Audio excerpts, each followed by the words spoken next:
Welcome back into Vikings Central. Thanks for hopping on and tuning in. The Patriots came to TCO Performance Center. Man, I'm already ready for the regular season. Get me to US Bank Stadium right now. Obviously that's what's on my mind, but they came to TCO Performance Center and had joint practice with the Minnesota Vikings. Drake May, Stephon Diggs, head coach Mike Vrabel, Trayvon Henderson had some big plays today. But the Vikings had some big plays too, and I'm going to break down a couple clips here from X that I stole from Dustin over there, and Sean Borman I stole a clip too as well, but I have them recognized underneath these videos. So again, thanks for tuning in. Really appreciate it. Again, just want to talk a little bit about the joint practice. We are sponsored by That's Badass Wood Art. Use code VC15 for 15% off at checkout. Custom wood art. Find them at that'sbadasswoodart.com. And anything on social media, you can find them over there as well. Also to Homage, you see the link under the logo up there by the VC logo. Go to that link. You find Vikings clothing right now, 20 to 30% off. Some real good stuff. And also subscribe to us and follow us on all of our social media, especially our Substack. You can find us at substack.com/Vikings Central, or just download the Substack app and type in Vikings Central and you'll find us. All right. So for the most part, it sounded like it was a little bit of an up and down day for JJ McCarthy, kind of the theme of camp so far.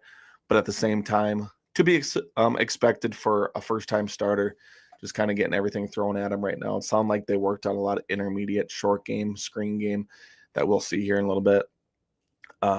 Just trying to figure out those things.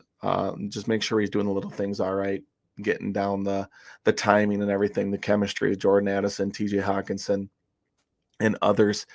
Looked like Jalen Naylor kind of had another rough day a little bit, but just trying to, figure out who's going to be that third guy too. It sounded like Ty Felton had an okay day with the twos, just bringing in some catches and everything like that. So who's going to be that third wide receiver when, Jordan Addison is suspended for the first 3 weeks? And even right now when Justin Jefferson's not healthy, who's going to step up and continue to make plays? Sound like the offensive line did a pretty good job today. The defensive line, for the most part, really held its own against the Patriots offensive line, just getting after Drake May a little bit. And it sounded like Drake May had a decent day, but when he did get pressured, he kind of had some mistakes and some missed opportunities. Sounded like they were just kind of chucking the ball downfield and couldn't really get anything out of it unless like the Vikings defense kind of broke down a little bit and busted a coverage here and there. But sound like the defense held their own for the most part. And the Vikings offenses, again, just in the learning process a little bit, just continuing to try to get better every single day. So, again, a good day for the Vikings, but at the same time, just got to build on it, get better leading into tomorrow, where I feel like there's going to be a lot of red zone work, it sounds like, and maybe some more situational, plays and just situations for them to try to figure out on the run.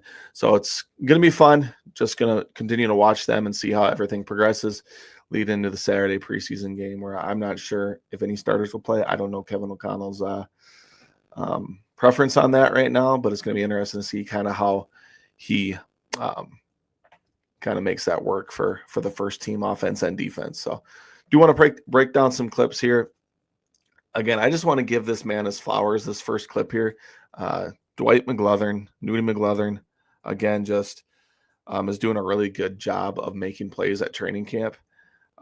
So it's a lot of fun to watch him play UDFA. Sorry, my phone's blowing up. A UDFA that continues to just be that ball hawking cornerback, and he's just continuing to make a lot of plays. And you see here, he picks off Josh Dobbs. Josh Dobbs kind of stares it down a little bit, out route. Nudie jumps it. Again, just making a great play. Just being all over it. If he can create turnovers like this in Brian Flores' defense, it's only going to make his role in the defense a lot more evident. And I think he can definitely be the fourth corner, even ahead of Mekhi Blackman. Do I want to say that? Which is kind of crazy. Probably would have been a pick six here too, which is a lot of fun. There's Mekhi right there, actually, who was playing alongside him before I get into that. But again, just reading the quarterback's eyes and just jumping on it and having the hands and the awareness to intercept it and then just take it downfield. It would have been a pick six in a game situation probably. So really good to see from a young corner that there's opportunity there for some playing time, especially if there's an injury to a guy like Byron Murphy Jr. or Isaiah Rodgers.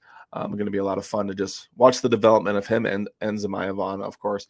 So it's going to be big to see one of those guys step up, and so far it looks like it's Dwight McGlothern. Next year, probably the highlight of the day for the Vikings offense. We see it here coming up after Dwight.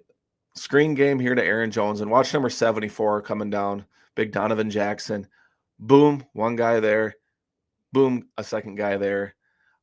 You can't see it in the clip, but he does take out a guy initially along the defensive line, and then he just hustles his ass downfield and cremates two blockers down there.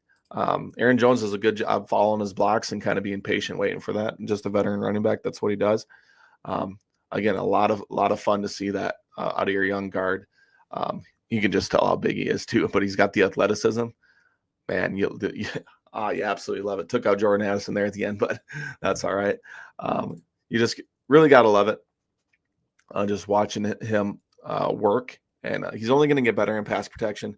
But if he can be very active in the screen game and in the run game, it's going to help out a lot just with his development. And you're just going to be able to see those flashes every single day. Like, okay, this guy's got it. He's got what it takes to be a really good guard in this league. You can see the athleticism, the effort, worked his ass off to get downfield, beat Aaron Jones down there, and then just making plays with hitting the first guy. And then, hey, I'm not done yet. I got to go find another guy to cleat. So really good to see. Here's J.J. McCarthy. I know we really like to see J.J. McCarthy and what he's doing, but this is in the 2-minute drill. I believe this pass got them into field goal range to tie the game up in this situation. I think they got the ball with 1:15 left. And nice strike here over the middle of the field. Looks like Jordan Addison kind of double caught it. And if he caught it clean, he probably would have beat the defender. But good on the nose pass here from J.J. McCarthy. Sorry, I went back a little bit too far here. But you can see a good drop back, good clean pocket. Boom, right on the money. I don't know what it is with the receivers kind of just dropping the ball right now, but at the same time, it is what it is. But I just wanted to highlight those few plays, guys. And, I appreciate you guys hopping on Viking Central. God bless.